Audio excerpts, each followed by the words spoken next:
Есүс Иохан Баптист, Есүс ер нь аль нь ямар ч одоо тийм одоо эвлэрэл одоо тий хин яачих бол одоо хин намайг юугээд хэлчих бол гэж бодохгүйгээр маш шулуухан шудраг үннийг хэлжсэн байгаа байхгүй юу?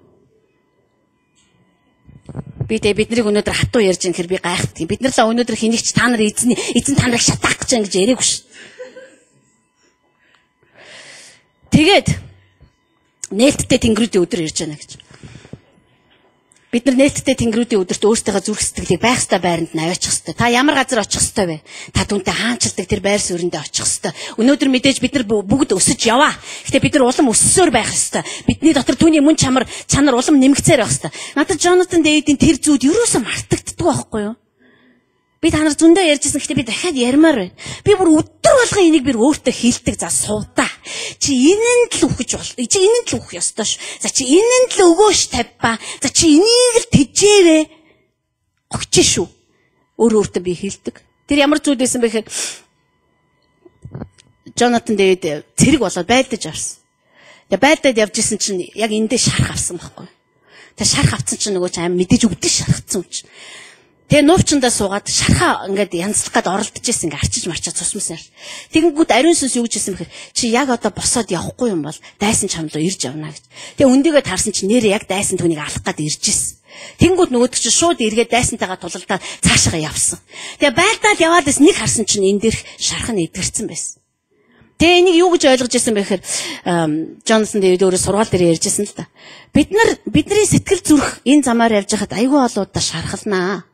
Бид нар олон удаа өвднөө. Олон хүмүүс биднээсийг өвтгөнөө. Бас бид нар ч гэсэн хүмүүсийг яаж өвтгөхөө мэднэ.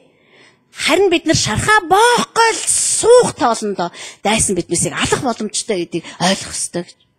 Тийм болохоор өнөөдөр ямар цаг вэ гэхээр бид нар ямар ч шархыг амин чухал амин шарах биш юм бол мэдээж ариун сүнс бидэнд хэлнэ.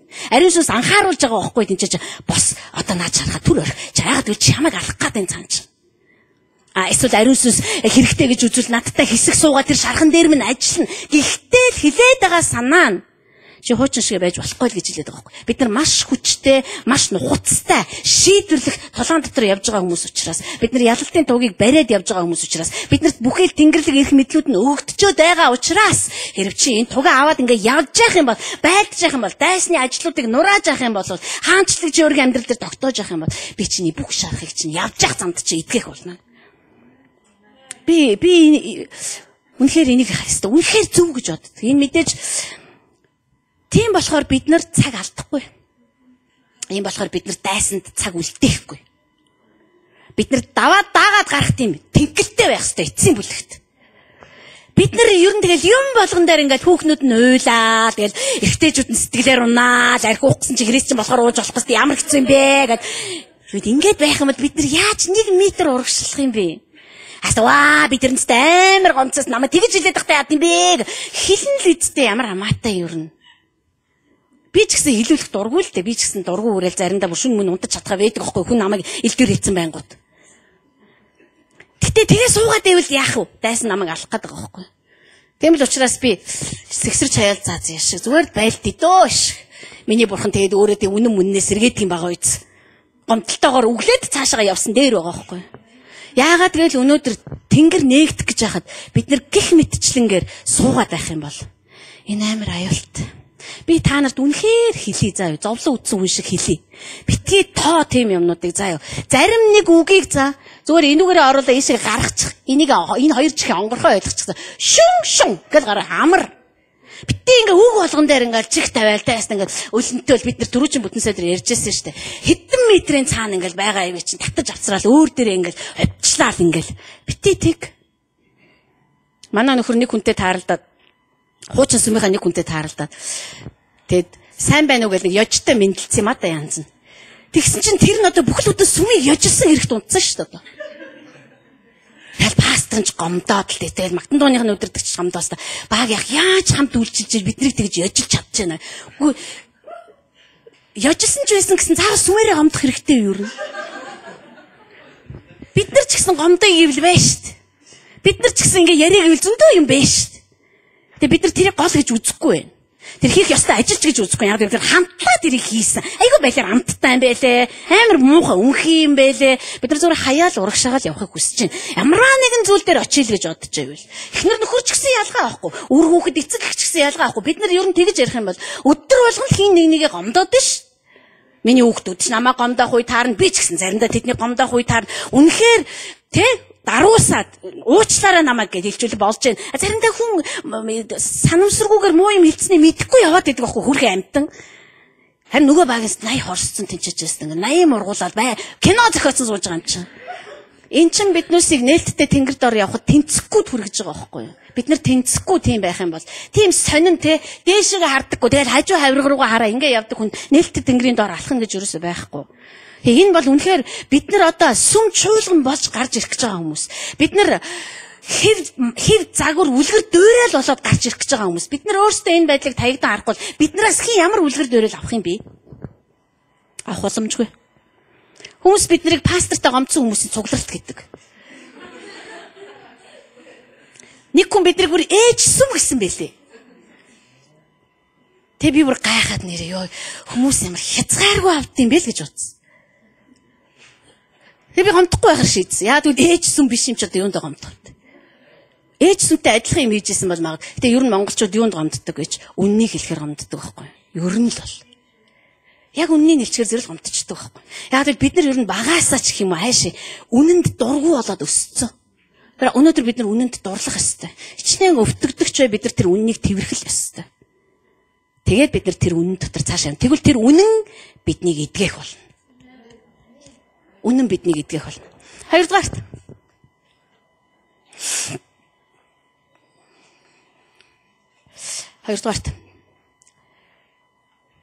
Харилцааны нээлттэй өдрүүд. Харилцааны нээлттэй өдрүүд.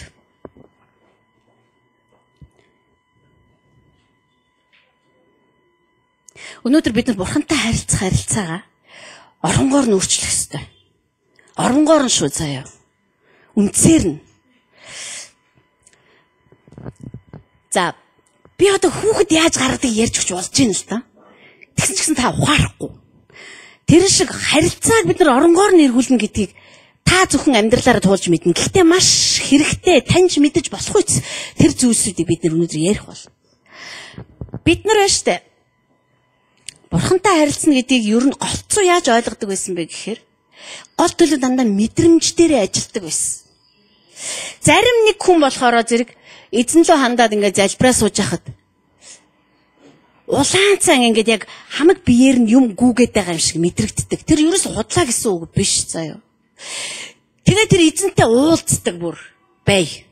Харин бид нар яадаг вэ гэхээр бүхий л амьдралынхаа туршид өдөр болгон яг тэрийгэ хүсээд эхэлдэг. Ойлгож байна уу? Тэгээ хүсээд эхлэхээр тэрний олон арга замаар ажилдаг ажиллагаануудыг нь хаачдаг. Тэгэхээр бидний бурхантай харилцаа нээлттэй байж чадах уу? Чадахгүй. Хаалттай болж эхэлдэг. Зарим хүн залбирахаараа зэрэг маш хүчтэйгээр сүнсээр залбирч эхэлдэг. Тэгээд өөр бусад аргаар бурхан ярих гэхээр хүлээж авч чаддаг. Яг л тэр арга замдаа дасцсан учраас.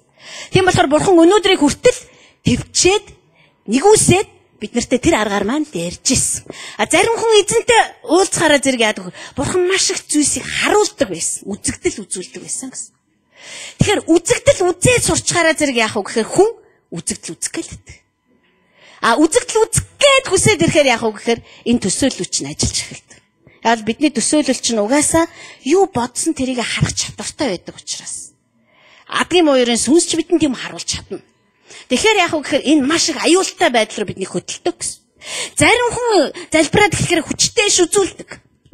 Тэгээ иш үзүүлэхгүй болохоор зэрэг би залбирч чадхаа байчих гэж бодчихдаг. Тэгэхээр бидний харилцаа ихэвчлэн дандаа над дээр юу болж байна те? Миний 5 мэдрхүү дотор юу мэдрэгдэж байна тийм ээ? Надад ерөөсө гол субъект нь би болчиход байсан байхгүй юу?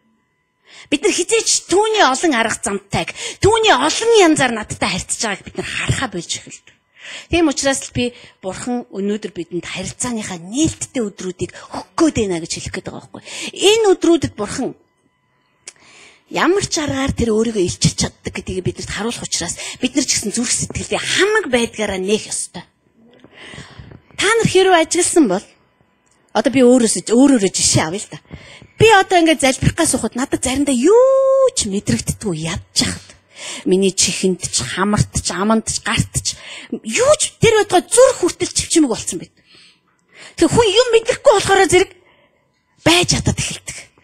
Оо ямар ядаргаатан за боли энэ залбирч ерөөсө чадхаа байцсан юм байна ингээ хайчдаг. Харин бид нар тэр хүртэл түнтэй ярьж байгаа яриа гэдгээ мэдэх ёстой. Тэр заавал над руу ярих албагүй. Эсвэл тэр заавал надаар дамжуулаад иш үзүүлэх албагүй. Заавал миний бие иржигнэх албагүй. Миний нурууны шар үсүүд босох албагүй. Тийм учраас бид нар өөрийгөө зүгээр нь тавьж өгөх ёстой. Аава би биш одоо та ажиллаа хий. Миний өнгөрсөнд тантай харилцах харилцаа. Тэгтээ ер нь бол бидний урд өмнө харилцажсэн харилцаанууд бол агуу үедээ ер нь бурхан ирээд надтай уулзна гэж жижиг юм биш байхгүй юу? Олон хүн тэрийг хийж чадахгүй байна өө. Тэгэхээр би таныг иш үзүүлдэг байсан бол иш үзүүлэхэ боль гэж байгаа юм биш. Гэхдээ тэр чинь ганцхан арга зам биш. Нээлттэй харилцаа гэж нээлттэй харилцаа хэлж байгаа байхгүй юу? Тэрс өөрийгөө бүрэн утгаар нээж өгнө гэсэн. Тэр тантай хамт байхыг хүснэ гэсэн. Таныг хамт дагуулаад асар руугаа орохыг хүснэ гэсэн. Ариунаас ариун газар руугаа авч орохыг хүснэ гэсэн. Одоо яагаад гэвэл тэнцээ ахлах тахилч гэж байхгүй. Есүс бидний тахилч болоо. Тийшээ төрүүлээд орцсон учраас Еврей намн дээр хэлсэнчлэн хөшгөний цаанд бид нар бүгд орох эрхтэй болчиход байгаа байхгүй. Бурхан биднээс хүзүүнээс минь бариад эсвэл юу гэдэг мөрнөөс минь бариад хоёул ийшээ орё би чамтай ярих юм байна гэж хэлхийг хүсэж байгаа. Хүн нэг бүрт. Сувдаа номлт юм чи сувдаад ярих гэдэг юм биш. Харин танд хүн нэг бүрийг тэр тэрж аваад юм ярихыг хүсэж байна. Төлөвлөгөөгөө ярихыг хүсэж байна. Өөрийнхөө зүрх сэтгэл дотор байгаа галаа хийхийг хүсэж байна. Хүүхдүүд нь бүгдээрээ түүний зүрхийг тээгч нар болохын тулд бид нар түүнтэй тийм татна харилцаанд орохгүй юм бол бид нар юу ч авч чадахгүй шүү дээ. Эхнэр нөхөр хоёр аягүй олон жил. Одоо нөхөр ихтэй 20 жил болж байна. Энэ жил яг 20 жилийнхаа аяг үзэж. Бүрэн итгэлцэл битэрийн дунд байд. Тэр бүрэн итгэлцэл чинь хаанаасаа гарч ирсэн юм. 20 жилийн турш хаант амьдарч байхдаа бид нар биеийнхээ зүрх сэтгэлийг байнга өнгөччихсэн учраас бид нар би тэрний зүрхэнд юу байгааг мэднэ. Тэр миний зүрхэнд юу байгааг мэднэ. Би биенийхээ зүрхэнд юу байгааг мэддэг. Бид нар нэг зүрхтэй байдаг учраас бидэнд энэ одоо тэгчих болов. Энэ ингээ манийга тэгчтiin болов. Хизээч тийм байхгүй болно гэсэн. Тийм харилцаа бидэнд хэрэгтэй ш. Бид нар 24 цаг түүнд найддаг. Дэлхийн ертөнц оронгоороо эргээд тэнгэр урагдаад баруун зүүн тийшээ нүүгээд газар ярагдаад ус үндэстэн байршлаа өөрчилж исэн ч Бурхан бит хоёр бат зогсож байдаг. Яагаад би түүний зүрхийг мэднэ. Тэр надад өөрийнхөө зүрхийг хийгээд өгчихсөн. Өөрөөр хэлбэл түүний зүрхийг дээсэн жижигхэн хүн энэ дэлхий дээр амьдарч байна гэсэн үг. Нээлттэй харилцааг тэр хүсэж байгаа учраас бид нээлттэй харилцаанд өөрсдөө бүрэн тавьж өгөхөд бэлэн байх ёстой. Урдынхаа арга замуудыг таягдаад хажууд шин түр тавиад тэр сайхан цаг үеүүдэд түр хойшинтай тэрнээс чинь ч илүү агуу зүйлсүүдийг тэр яг одоо хийх гэж байгаа байхгүй. Нээлттэй харилцааны өдрүүд Есүсийг энэ дэлхий дээр анх хурж ирэхэд яг тэр дотн нээлттэй харилцааны байдал Есүс Бурхан эцэг хоёрын хооронд байжсэн. Тийм учраас Есүс хизээч үйлчлэлдээ ядраагүй байхгүй юу? Тэгээд ч Есүс хэлжсэн тий. Гүйгүй би санаагаараа юу ч хийгээгүй. Эцэг юу хий гэж харуулж байна би тэрийг хийдэг. Эцэг юу хэл гэж байна би тэрийг нь хэлдэг. Та тийм болохыг хүсэж л байгаа шүү дээ мэдээж хэрэг. Бид нар бүгд л хүсэж шүү дээ. Тэр л хий гэсэн зүйлийг хийчихсэн. Тэр л ярь гэсэн зүйлийг нь ярьчихсан. Амьдрал ямар амархан болох вэ тэгвэл? Бид нар ямар хүчрхэн амьдрч чадах вэ? Тэгэхийн тулд бид нар түүний зүрхийг танихгүйгээр хизээч түүний хэлж байгааг ч ойлгохгүй. Тийм учраас бид нар яаш вэ? Айгүй олон янзын дуу хоолойг сонсож сурсан байгаа байхгүй юу? Одоо энэ христчин амьдралдаа тэгээ ялгаж чаддаггүй болцсон. Ялгагч нь ажиллагаа байцсан. Бидний оюун санаа өөрөө ярина. Бидний сэтгэл ярина бас. Эсвэл хүмүүс ярина. Эсвэл чөтгөр над руу ярина. Тэгээ яг хинэн яриад байгаа бид нар сүлдээ танихаа байцсан. Харин би эцэгтэйгээ ярьдаг бол би тэрний дууг мянга сая жива хүний дотроос би түүний дууг таньж чадна. Миний сүнс мэднэ гэсэн үг. Яагаад Элизабетийн гидсэн дотор байсан хүүхэд гидсэн дотор байсан, хэвлэлийн дотор байсан хэрнээ Марияг орж ирэхэд хөдөлсөн. Яагаад гэвэл мэдрээд исэн байгаа байхгүй. Өөрийн эзнийг тэр таньсан маа. Тийм учраас хэвлэлийн дотор хүүхэд нь хүртэл баярлсандаа болоод хөдөлж исэн. Би жоохон бахта манайх тэгэхэд төмөр замд нөгөө хонхгүй байранд байсан. Би аав ээж хоёрынхоо тогшилтыг ёстой нэрэ яаж ч байсан би анддаггүй байсан. Зүгээр тогшилтоор нь шүү. Тэр байтугай би ууртаа ирж гэнэ үү, уургүй ирж гэнэг нь хүртэл би тогшилтоор нь мэддэг байсан. Та нар ч гэсэн тэгдэл байсан би таараа. Манай аав болохоор ингээд тэг амар хурдан тогшдог. Манай ээж болохоор айгүй чанга ингэж балбад цогтдог. Тэр хоёр яаж ч байсан заяа. Би шууд мэддэг. Яна аав жоох ууртай байна уу да. Эсвэл